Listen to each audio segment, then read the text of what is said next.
एक मिनिट. एक मिनिट. साहेब, शिक्षण घोटाळ्यामध्ये धर्मेंद्र प्रधान यांचा राजीनामा मागण्यासंदर्भात दिल्लीमध्ये आंदोलन सुरू होतं. सकाळी पहाटे वांगचूक यांचं जे आंदोलन चालू होतं, वांगचूक यांना उचलून नेण्यात आलेले हॉस्पिटलला. असे आमचा अंदाज असा होता की या 5-6 दिवसात त्यांना अटक होती आणि नेमकं तसं झालं. त्याची मागणी काय होती की मनसेचा राजीनामा. का तर या सर्व शैक्षणिक चळवळीमध्ये मनसेच्याकडे जी जबाबदारी होती ती जबाबदारी त्यांनी काळजीपूर्वक हाताळली नाही आणि त्याचा परिणाम हजारो मुलांना त्यांच्या भवितव्यावर अडचणी आली.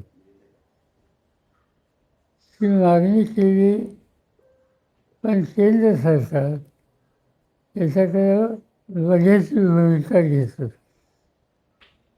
शेवटी त्याची मागणी एवढाच फक्त नव्हता, बाकीचे राजकीय पक्षसुद्धा त्यांच्याबरोबर उभे राहिले. काँग्रेसच्या वतीनं त्याचे प्रतिनिधी गेले, राष्ट्रवादीच्या वतीनं सुप्रियाताई गेल्या, इतर पक्षाचे लोक गेले आणि एक सामूहिक मागणी त्या ठिकाणी करत होते. आणि हे आपल्या आवाक्याच्या बाहेर आहे हे ज्यावेळेला लक्षात आलं त्यावेळेला हा अटक करण्याचा निर्णय घेतला आणि त्याप्रमाणे आज पहाटे त्याची अटक त्यांनी केली.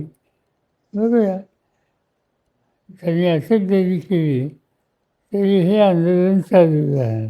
लोकशाही मोडण्याचा प्रयत्न हे भाजप सरकार करते असं वाटत नाही? हे सर्वच आहे ना.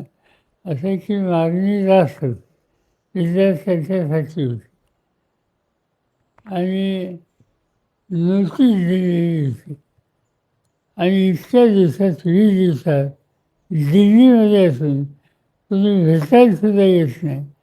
एवढा उद्दामपणा, याचा अर्थ केंद्र सरकार अत्यंत बेजबाबदारपणानं इथं वागतं हे स्पष्ट झालेलं होतं. आणि हे इथे थांबणार नाही.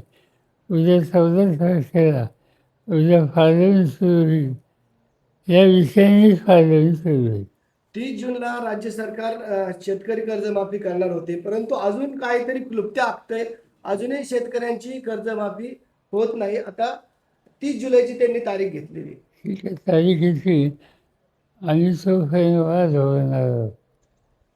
ठीक आहे, खरं म्हणजे त्यांच्या अर्थात गेल्या त्या फाळायला हव्या त्या, पण आता त्यांनी 22 नाही ठरवलं, नवीन तारीख दिली, तो आम्ही थांबणार. तर आम्हाला आज का उद्या हा महत्त्वाचा प्रश्न नाही. शेतकऱ्याला कर्जमुक्त करणं हे आम्हाला जास्त महत्त्वाचं आहे. ते जर केलं तर आमची तक्रार नाही, नाही केलं तर आंदोलन सुरू होईल. राज्यातील काही नेते ज्यांचा दोन्ही राष्ट्रवादीची काही संबंध नाही, परंतु वक्तव्य करतात की राष्ट्रवादीमध्ये फूट आहे, दोघांमध्ये संभ्रम आहे. त्याला जाऊन हा विषय काही इतर काही नाही.